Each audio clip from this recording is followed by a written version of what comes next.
আজকে ভারত যদি যেভাবে এই দেশে ভারত বিরোধী সেন্টিমেন্ট তৈরি হয়েছে, আজকে আওয়ামী লীগকে যদি বলে গুলি করে গুম করে শেষ করে দাও ওদেরকে, আমার মনে হয় শেখ হাসিনার সরকার ক্ষমতায় থাকার জন্য প্রয়োজনে তাই করবে।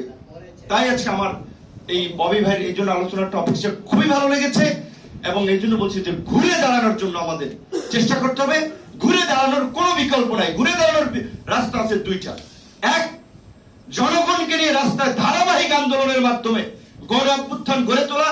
আমার দৃঢ় বিশ্বাস এই ইস্টাবলিশমেন্টের প্রতিষ্ঠিত রাজনৈতিক নেতৃবৃন্দ ব্যর্থ হয়েছে জাতির প্রত্যাশা পূরণে। আজকে আমরা টেবিলে দাঁড়াচ্ছি, এইভাবে যদি আমরা টেবিল থেকে যদি রাজপথে আমরা এইভাবে যদি পাশাপাশি দাঁড়াই, জনগণ আমাদের পেছনে এসে দাঁড়াবে। সেই চেষ্টাটা আমাদের করতে হবে। এই যে একটা রাস্তা আছে, আরেকটা হচ্ছে কু। শুনতে খারাপ হয়, কিন্তু বাস্তবতা এটাই। 1975 সালের 7ই নভেম্বর সৈনিকরা যদি জিয়াউর রহমানকে মুক্ত না করত, বাংলাদেশ একটা বিপর্যয়ের দিকে যেত। কাজী এইখানে এখন অবশ্যই এই দেশে যা ঘটছে, আমাদের পুলিশ, আমাদের আর্মি, আমাদের সবাই তো কনসার্ন থাকা দরকার। আর্মির যিনি এখন মেজর আছেন, কর্নেল আছেন, ব্রিগেডিয়ার জেনারেল আছেন, রাষ্ট্রীয় প্রোটোকল ভোগ করছেন, সরকারের সিনিয়র লোক, ফোন দিলে সব থরথর করে কাঁপে। উনি কি আজীবন এই চাকরিতে থাকবেন? পুলিশের যিনি আপনার এসপি আছেন, ডিসি আছেন, ইউনো আছেন, ওনারা কি আজীবন থাকবেন? ওনারা একবার ভাবছেন না। ওনাদের চোখের সামনে দৃষ্টান্ত। বেনজির সাহেবকে মানুষ এখন থুতু মারার জন্য খোঁজে, ইট মারার জন্য খোঁজে, ডিম মারার জন্য খোঁজে, টমেটো মারার জন্য খোঁজে। যে এই চোরাকে বাইরে আমরা আজকে পুলিশ প্রধান হয়ে আজকে এইভাবে হাজার হাজার কোটি টাকা কামিয়েছে। বিরোধী দলের নেতাদের অনেককে ডেকে টর্চার করে সম্পদ আপনার লিজিং কোম্পানি লিখে নিয়ে গেছে। অনেক উদাহরণ আছে, কিন্তু মিডিয়া আসছে না, মিডিয়া লিখবে না। কারণ পুলিশ প্রধান ছিল সেই সময়, এখন টুকটাক লিখছে। অনেকে বলছে যে ওটা তাদের মধ্যে ভাগ বাটোয়ারার সমস্যা হয়েছে, এই জন্য লিখছে। যাই হোক, বের হয়েছে তো এইভাবে আস্তে আস্তে বের হবে।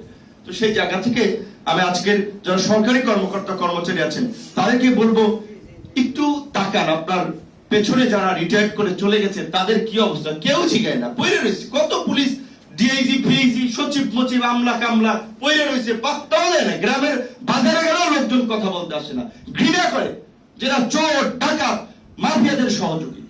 আপনারা প্রকৃত অর্থে আপনারাও চান দেশটা ভালো চলুক, আমরাও চাই। আপনাদেরকে অনুরোধ করব, আহ্বান জানাবো দেশের ভালোর জন্য শেখ হাসিনা সরকারের পতন এখন থেকে বিরোধীদের সাথে কাজ করেন। ধন্যবাদ। চাই না। আজকে আমি একটা বিষয় খুবই উদ্বিগ্ন যে আজকে আপনারা চিন্তা করছেন যে সমাজে আমাদের কি ধরনের অসহিষ্ণুতা তৈরি হচ্ছে। গ্রামে গঞ্জে আত্মীয় স্বজন একই পরিবারের মধ্যে মামলা, মোকদ্দমা, হামলা, ভাই যুবলীগ করে আরেক ভাই বিএনপি করে, আরেক ভাই জামাত করে, এগুলো নিয়ে পারিবারিক একটা সংঘর্ষ তৈরি হচ্ছে। কোন দিকে এই সমাজ আমরা নিয়ে যাচ্ছি? শিক্ষার কথা ববি ভাই প্রশাসনের একটা পয়েন্ট কেনেছে, দলীয়করণ। প্রশাসন শিক্ষা প্রতিষ্ঠানগুলোর মধ্যে যান, খুব আফসোস লাগে, খুব কষ্ট হয়। ঢাকা বিশ্ববিদ্যালয়ের ছাত্র অনেকে বলে ঢাকা বিশ্ববিদ্যালয় বাংলাদেশের এই করেছে, বাংলাদেশ সৃষ্টি করেছে, অনেক অহংকার। আজকে ঢাকা বিশ্ববিদ্যালয়ের কি পরিস্থিতি? যুক্তরাষ্ট্রের মতো যেখানে রাষ্ট্রীয় পলিসি তাদের ইহুদিবাদকে সমর্থন করা, ইসরায়েলকে প্রোটেক্ট করা, সেখানে বিশ্ববিদ্যালয়ের ছাত্ররা, শিক্ষকরা আন্দোলন করছে প্যালেস্তাইনের স্বাধীনতার পক্ষে। ঢাকা বিশ্ববিদ্যালয়ের শিক্ষার্থীদের ব্যানারে স্বতঃস্ফূর্তভাবে স্বপ্রণোদিত হয়ে ঢাকা বিশ্ববিদ্যালয়, রাজশাহী বিশ্ববিদ্যালয়, চট্টগ্রাম বিশ্ববিদ্যালয়, বিভিন্ন বিশ্ববিদ্যালয়গুলোতে দেখেছেন ছাত্র একটা র্যালি বের করেছে। আমার আমাকে বলে, ভাই তুমি কি করলা? তুমি ছাত্রদের নিয়ে আন্দোলন করো। আমি তো এখন ছাত্র না, 5 বছর আগে ছাত্র। তো আমি কি আজুবাই হবো ক্যাম্পাসে পড়ে থেকে? 19 সালে মাস্টার শেষ হয়ে গেছে, তারপর আমি ক্যাম্পাসে পড়ে থাকবো কেন? তো আজকে ছাত্রদের এই অবস্থা বলছে, যেখানে যুক্তরাষ্ট্রের মতো বিশ্ববিদ্যালয়গুলোতে এই অবস্থা হয়, সেখানে আমাদের দেশে কোনো প্রতিক্রিয়া নেই। এখন আমরা বিচার বিভাগের দিকে যদি তাকান, বিচার বিভাগ এখন ভিন্ন মত ত্রুটি চেপে ধরার জন্য আইনকে ব্যবহার করছে। বিচার বিভাগ অনেক ক্ষেত্রে হস্তক্ষেপ করছে, আমাদেরকে ঘোরাচ্ছে আদালতের বারান্দা বারান্দা, লাঞ্ছিত করছে, অপমান করছে বিরোধী দলের নেতাদের। বিচার বিভাগ নিয়ে কথা বলতে পারবেন না। আছে কিছু এই দেশে বিচার বিভাগ, যেখানে একটা প্রধান বিচারপতি বলে যে রায় আসে বঙ্গভবন, গণভবন থেকে, কার্যত এত সুশীলগিরি করছো লাভ নাই। উকিলরা করবে আদালতে যে হুজুর হুজুর বলতে বলতে মানে অবস্থা কাহিল হয়ে যায়। আদালত, শিক্ষা প্রতিষ্ঠান বলেন, প্রশাসন একটা জায়গা নাই। তো তো আমার সর্বশেষ একটা আতঙ্কের জায়গা হচ্ছে রাশেদ প্রধানকে দেখে। তার বাবা কিন্তু অলওয়েজ ভারতের বিরুদ্ধে একটা বারুদ ছিল, যেই কারণে যেই দলের সাথে আন্দোলন করেছে তারা এমপি বানায় নেই। কারণ ভারতের কনসার্ন যে এইরকম লোককে সংসদে পাঠানো যাবে না, বেশি প্রতিষ্ঠিত হতে দেওয়া যাবে না। তো তার আজকে আমাদের জন্য একটা good luck. All over the country সব লোকজন আজকে ভারতীয় আধিপত্য এবং আগ্রাসনের বিরুদ্ধে জেগে উঠেছে, সারা বাংলাদেশে প্রতিবাদ করছে। যেই কারণে এই দেশের ভারতীয় এজেন্টরা, আমাদের ভাই সীমান্ত হত্যা নিয়ে প্রতিবাদ করতে গেছে, আওয়ামী লীগের পান্ডারা বাঁশ নিয়ে, আমি দেখেছি ভিডিওটা, বাঁশ নিয়ে তাকে পিটাইতে গেছে। চিন্তা করছেন, ভারতের বিরুদ্ধে কথা বলতে গিয়ে আওয়ামী লীগের পান্ডারা ভারতীয় গুন্ড হয়ে এইখানে তারা বাঁশ দিয়ে পিটাইতে যায় এই দেশের মানুষকে। একটা এক্সপিরিয়েন্স আমার আছে। 2019 সালের 17 ডিসেম্বর ভারতে যখন এনআরসি সিএ নিয়ে আন্দোলন হয়, আমরা ইউনিভার্সিটি থেকে তার সলিডারিটি এক্সপ্রেস করে একটা প্রেস বিজ্ঞপ্তি ঢাকা বিশ্ববিদ্যালয়ের রাজু ভাস্কর্য আমরা জাস্ট পাঠ করেছি ইংরেজিতে, যে ওখানের জওহরলাল জেএনইউ থেকে শুরু করে আপনার জামিয়া বিভিন্ন ইউনিভার্সিটি আন্দোলন করছে তার সংহতি রেখে ছাত্র এটা ইয়ার জায়গা থেকে, সেইখানে আমাদের উপরে হামলা হয়েছিল।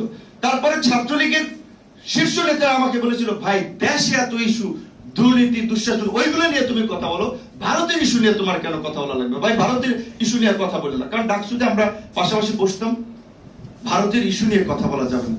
তো আমার এইখানে কনসার্নটা, উদ্বেগটা, শঙ্কাটা, যে আজকে যুক্তরাষ্ট্রের পরিস্থিতি দেখতে পাচ্ছেন, যুক্তরাষ্ট্র সারা বিশ্বে একটা সভ্য, উদার, গণতান্ত্রিক, সারা বিশ্বের মোড়ল হিসেবে পরিচিত। সেই যুক্তরাষ্ট্রে আজকে বিশ্ববিদ্যালয়ের শিক্ষকদেরকে এই আপনার কোনই দিয়ে পুলিশ নিচে চাইপা ধরছে। তো এখন অনেকে বলছে যে তাই এইটা তো মানবাধিকারের লঙ্ঘন হচ্ছে, এটা তো ব্যক্তি স্বাধীনতার, বাক স্বাধীনতার নাই, যুক্তরাষ্ট্রের সংকট তৈরি হচ্ছে। যুক্তরাষ্ট্র তার স্বার্থের জন্য, ন্যাশনাল ইন্টারেস্টের জন্য তার নিয়ম নীতি রীতিনীতিকে ধূলিসাৎ করতে পারে। ঠিক একই ভাবে ইসরায়েলের জন্য করছে না, কিন্তু যুক্তরাষ্ট্রের জন্য না, চায় না। আজকে আমি একটা বিষয় খুবই উদ্বিগ্ন যে আজকে আপনারা চিন্তা করছেন যে সমাজে আমাদের কি ধরনের অসহিষ্ণুতা তৈরি হচ্ছে। গ্রামে গঞ্জে আত্মীয় স্বজন একই পরিবারের মধ্যে মামলা মোকদ্দমা, হামলা, ভাই যুবলীগ করে আরেক ভাই বিএনপি করে, আরেক ভাই জামাত করে, এগুলো নিয়ে পারিবারিক একটা সংঘর্ষ তৈরি হচ্ছে। কোন দিকে এই সমাজ আমরা নিয়ে যাচ্ছি?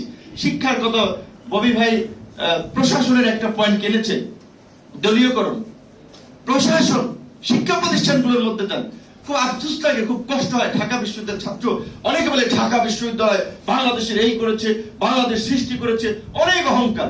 আজকে ঢাকা বিশ্ববিদ্যালয়ের কি পরিস্থিতি? যুক্তরাষ্ট্রের মতো যেখানে রাষ্ট্রীয় পলিসি তাদের ইহুদিবাদকে সমর্থন করা, ইসরায়েলকে প্রোটেক্ট করা, সেখানে বিশ্ববিদ্যালয়ের ছাত্ররা, শিক্ষকরা আন্দোলন করছে প্যালেস্তাইনের স্বাধীনতার পক্ষে।